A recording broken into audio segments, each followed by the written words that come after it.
अजून परत जाता येईल का आम्हाला ज्या रस्त्याने आलो त्या? हा इकडून आलो आम्ही.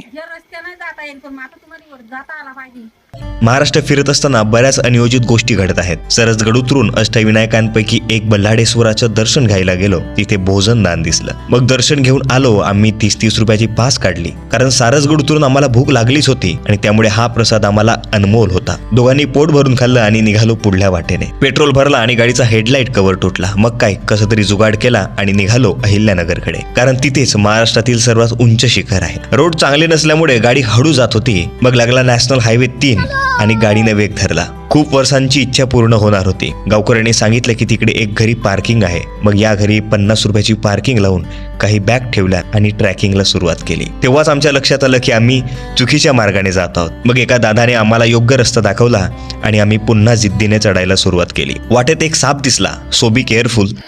अर्ध्या दूर चढलो आहे मित्रांनो कळसुबाईच्या. आता अर्धा बाकी आहे आणि नशीब आहे की रात्री चढताना तर काही वाटत नाही तेवढा. नंतर भिजू घातलेले चणे खाऊन पुन्हा चढायला सुरुवात केली. या दुकानाच्या वरती जाऊन टेंट लावला, कारण इथे थंडी खूप होती आणि वारा जोरात असल्यामुळे झटपट जेवण बनवलं आणि टेंटमध्ये जाऊन त्यावर मस्त गप्पा मारत ताव मारला.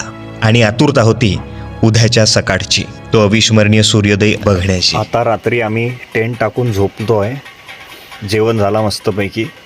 उद्या डायरेक्ट सकाळी भेटू आम्ही तुम्हाला कळसुबाईवर. तोपर्यंत बाय बाय, गुड नाईट.